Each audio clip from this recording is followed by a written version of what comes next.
Welcome everyone, Dr. Thor here. Get ready for Gnosis. Well, what's happened in recent weeks, which I've been following, is the death of and the possible murder of Hulk Hogan. Well, there's a lot of issues going on here, and there's the usual guilty parties involved in all this stuff. It's quite interesting what's happened with him and the usual stuff that happens with your typical local corrupt police and fire departments, the usual characters of corrupt people who work for criminals. Um, that all these things are very clouded. I'm always amazed how astute Hogan was with business, apparently, going into many businesses and everything else. I don't know how astute he was in running businesses or anything else, but seemed to have gotten involved with a lot of bad people, apparently. But of course, he goes through the usual problems that most very wealthy, famous people go through. After a period of time, their marriages go bad, and he apparently, his second, I think it's his second ex-wife. I think he was married 3 times. But the one he was with the longest, who had his 2 kids with, apparently took him to the cleaners, taking a huge amount of his assets very unfairly. But this is very typical. Certainly, she deserves a good portion of things, but it seems to me she got a huge amount of his money, particularly from his businesses, which I feel is unfair. Now, Hulk Hogan is a very interesting guy and was a manipulator and tried to do what he needed to do to stay on top of a tough profession. And he had a lot of people didn't like him. Secondly, he was in a profession that really tells tall tales. Professional wrestling, until recently, some people even thought it was real, when the outcome is always known. But these are amazing athletes, and we have to understand that. These are really, 350 pound guys that are jumping around and bouncing like rubber balls and doing very dangerous stuff. And apparently a lot of the stuff in the ring depended upon the skill of the person you were against, because a lot of these people used to really almost fight it out. Now, you can't fight for real because it's going to cause massive damages. But they did a lot of very dangerous stuff just to titillate the public, and I have to wonder why, particularly until recent times where you couldn't even see what was going on that well, why you would possibly do these kind of things, which are so physically breaking you down. And because of the failure of medical science, they can't fix you. There's nothing that medical science can really do for you, particularly if you have strong physical injuries to your bones and back, etc. I don't know a single person who's ever had a back operation who wasn't in worse shape than before he had it. These surgeons and this horrible medical industry we have destroys you. And Hulk Hogan had a lot of lawsuits against back surgery, which didn't work. They gave him endless amounts of drugs and other things, which most people can't get. Trying to get narcotic drugs when you have pain in this day and age is something that's very difficult to get. Now, he apparently was able to do that, I guess because he was Hulk Hogan. But the bottom line, he has numerous back surgeries, numerous injuries to his hips, and you just can't do this. It's amazing how fragile the human body is and how little stress it can really take. Professional athletes in general tend to die 20 to 30 years sooner than the average public. So if you're very physical and working out and pushing your body, you don't survive. So this again is one of those false things you've been told of how much you need exercise. Yes, if you sit in a tub of poo all day, drink garbage and eat garbage and never exercise, you're going to be in problem. But if you stress your body, it's generally very bad for you, as professional athletes are notorious for this. And if you get hurt, you're hurt for life. Very few things heal properly, whether even if they're simple broken bones or things that get worn out. Your hips, your knees, etc. These kind of things, generally you have to go into operations and have them replaced, which generally doesn't work all that well to begin with. So we have this giant failure of science, and he went through so many of these things. I think we can really, there's a lot of intrigue behind Hulk Hogan, but I think we can really say this is murder by doctor, which is so typical. So murder by doctor is nothing overly surprising. It happens all the time. Matter of fact, a lot of doctors are paid to kill people and do it every day in the world out there. And if you don't know that, then you're living in a hole. So the whole idea is that the whole medical profession is extremely, extremely corrupt and evil, and that's a great way to kill people, is to go after them in hospitals, and your doctors, your nurses are really evil people, and they don't offer you much of anything. Now, there are certain life-saving medications, particularly the traditional stuff, because I don't know of anything new that's come out since antibiotics that's done anything, has been lifesavers for many. I could say that most people alive today are probably alive today because of some antibiotic, whether it's penicillin or something else. That took them from a near-death state to a state that their body started to recover, even if there may be some after effects that aren't the best. But the bottom line is that there are many life-saving drugs, and I would say that at least 80% of the population who get medical care would not be alive today if they didn't have some of these major assists. But once we get past that and everybody understands how important medicine is, and then they start telling you what you need to take into your body and start producing what apparently are so-called medications that don't help at all or maybe even create illness, which is even further shocking. So as we move into these areas, we have to be careful. There's one person that is out there screaming that the person that Hulk Hogan was killed by medical malpractice. The Bubba Army, is that his name? That is stating this, who was a friend of Hulk Hogan for a long time. And he states this because the doctor who was involved with Hulk Hogan was known for giving out a lot of pain medications. Well, this is a very dangerous field to go down and to talk about, because the fact is that the person who really needs pain medication, if you've ever been in pain seriously, you understand how important it is to have pain medication so that you can survive from day to day. The problem is they become very addictive, but I'm not sure what that means, but it's very difficult to handle opiates properly, and people have serious problems. But if your only reality is to be in pain all the time, be so-called addicted to opiates, then the latter is better. But what is addiction? If you have high blood pressure or you have diabetes and you take a drug every day, well, you're addicted to it, aren't you? What's the difference? Is pain is an illness. So this is one of the problems when people go out and scream like Bubba does, that it's pain-based, is not true. This is something that Hulk Hogan's been taking all of his life and claims that he's in pain 24 hours a day, 24/7. And what happened is that he got some very serious neck surgery, which, as far as I can tell, and this is my own personal opinion, did him in. It's very dangerous to mess with your neck and your spine and everything else, because this can cut off heart and breathing and everything else. This is something that should be left to the doctors, but you're never going to hear any of that. So it's very, very dangerous to blame this on the fact that he was taking too much narcotics, which he certainly knew, because he was taking these for at least 30 years, what he should take and not. So to blame it on that is not the case. Doctors don't give you prescriptions to kill you. They give you prescriptions to get you through.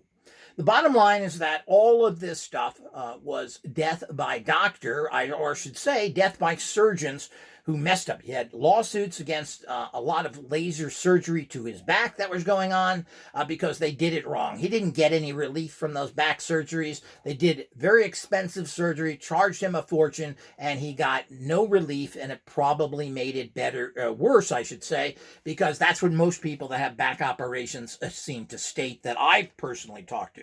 Now, again, I have no background in this area. This is my personal opinion from being involved in the alternative healing market and in general.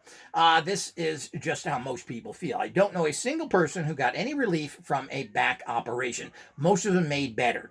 And then you end up being on pain pills for the rest of your life. And then they say, well, you're not addicted to them. You're taking a medication to solve an illness. And illness is pain. Just as if it was the need for asthma medication, the need for high blood pressure. It's no difference, because if you don't take that, or even let's say insulin, which is even more correct, well, the problem is all those damn diabetics, they're hooked to that insulin. They can't live without the doctors. They're addicts to insulin. This is the kind of stupidity that should be handled from day one.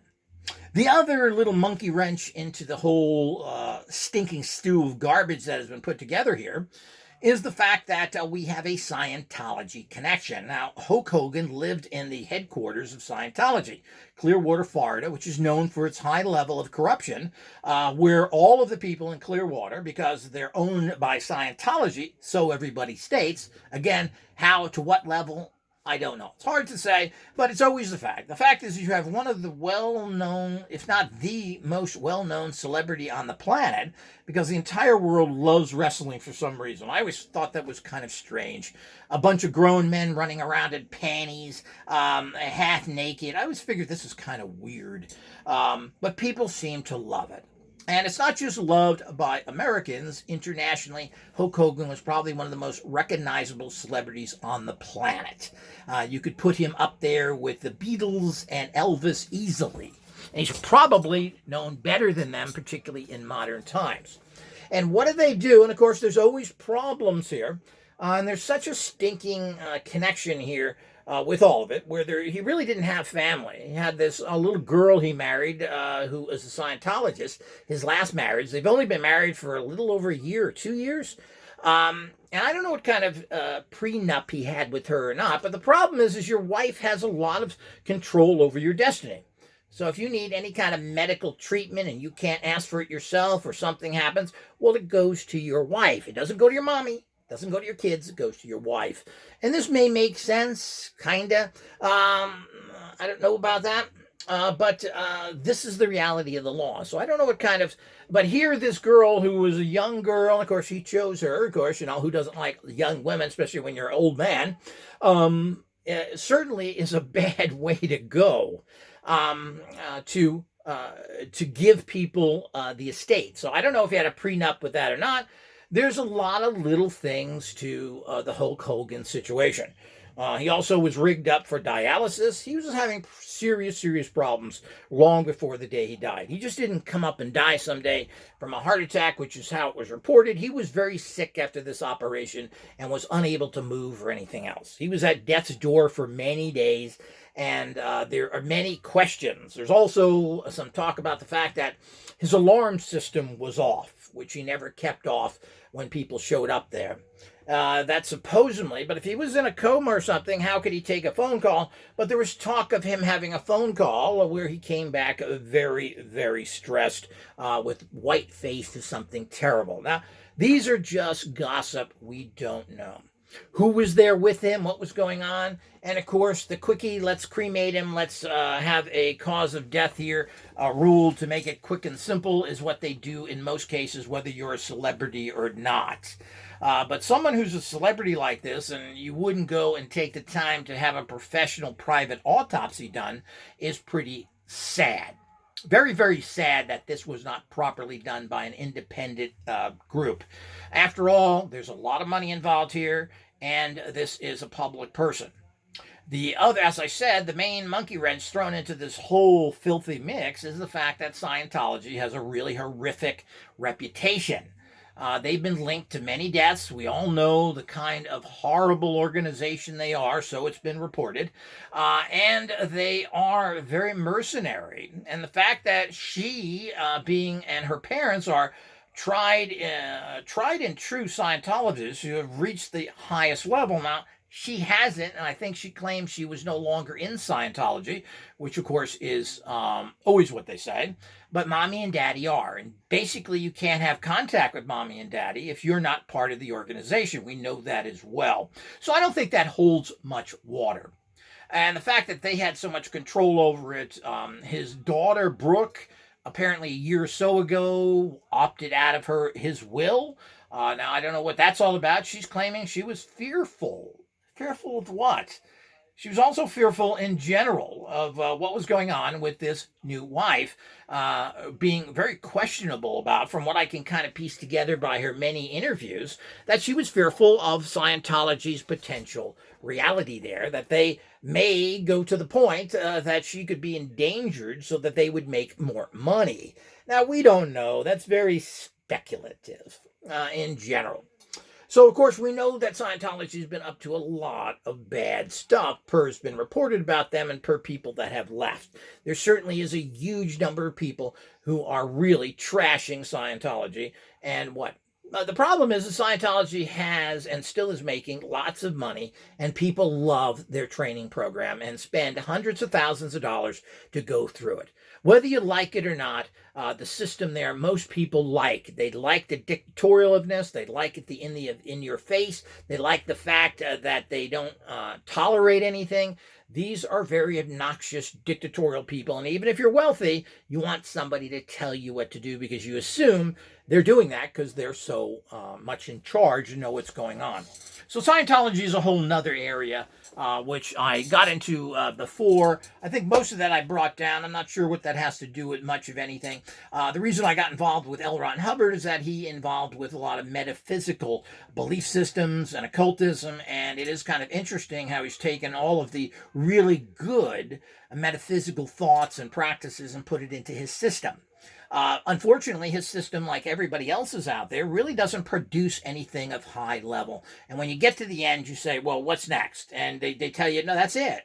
And that's why people leave all of these different orders and everything else, because in the end, they don't have that much to offer. And of course, you're looking for ridiculous magic lamp technology that doesn't exist. You want to become a super being because you went through their classes for 10 years. No organization can do that or has ever. So we have to understand that. So this is one of the problems there when we get into it of, were there any shenanigans going on? Why was his alarm system off? Why did he get a phone call that seemed to have freaked him out? Why is there such a quickie, let's get rid of them? You know, this is the same story that's done. It was done with bin Laden's body. They supposedly killed him, brought him on a ship, and then threw him overboard. There's the same old story that goes on. And we have no proof of who it is or any DNA because they don't want any questions and they don't want to have it. So this way it all ends. Now, I don't know, he was supposed to be cremated. I believe he wasn't. And we're going to have to see. When you have somebody and you have doubts, what's the problem? Make sure a person has a proper autopsy so you can close the book. The book is never closed if there's doubts because there was never a proper autopsy. But this is a very typical case that happens to a lot of people who are operated on. The kind of deaths that are attributed directly to surgeons is mind-staggering. One of the leading causes of deaths, and they don't talk about it much anymore, but it used to be the first leading cause of death in the world was doctor errors in medications. Now, I wonder how high up that is or not now. So you don't hear about it much because it's suppressed. But there certainly is, the entire medical profession is so corrupt that it isn't even funny to the level of evil it is and to the level that it works with criminals and the criminal authorities that run the places. The fire departments, your police department are all in cahoots with these people. And if you're a person they want to get rid of, well, it's not too difficult to do that. You're totally at the bequest of, or under the influence of whatever they want to do to you. And medical killing is very common, people, and something you need to wake up to. It happens every day deliberately. We don't know what happened with him or not. He apparently was in bad shape. He's been in bad shape for many, many years. He keeps going to other operations besides the fact of last time he was photographed. You know, all these guys seem to look okay. So did Bruce Lee, for that matter. But, you know, apparently they rigged him up for kidney dialysis.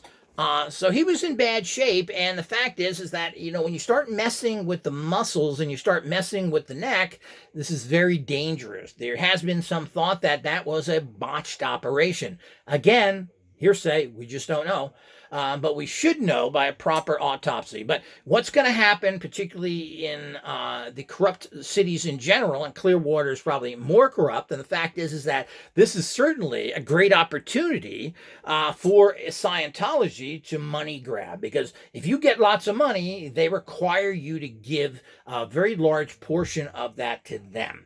Now, it may not be written anywhere, but you can guarantee that if you come into a big bunch of money, they're going to expect you to give quite a bit of that to them, if not most of it. So this is what has been talked about with Scientology. Again, who knows the ultimate truth of all of this?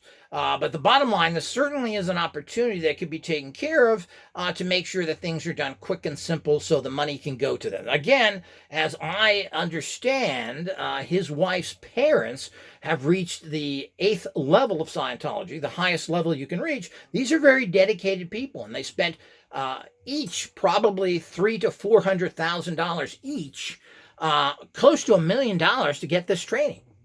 So we have to keep that in mind when we look at these things. So while we don't want to sit around blaming drugs here and saying that narcotics to keep him from going insane in pain is what the problem here is. The problem is, why was he taking so much medication to take care of his pain? Why was there such a screw up as this? Why was there so much pain involved? After all, you're getting operations supposedly to take care of a problem and alleviate it. This doesn't make any sense, period.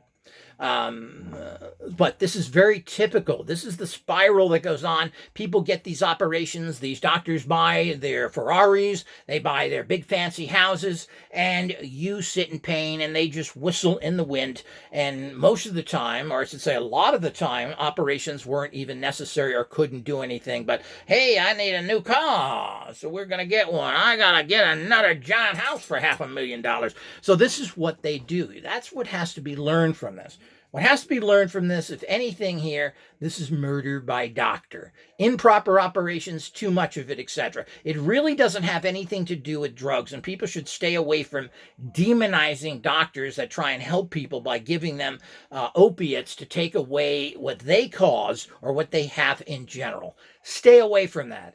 That terrorizes people who are in horrible pain, that need these kind of drugs and should have ease availability to it, and your doctor should be watching it.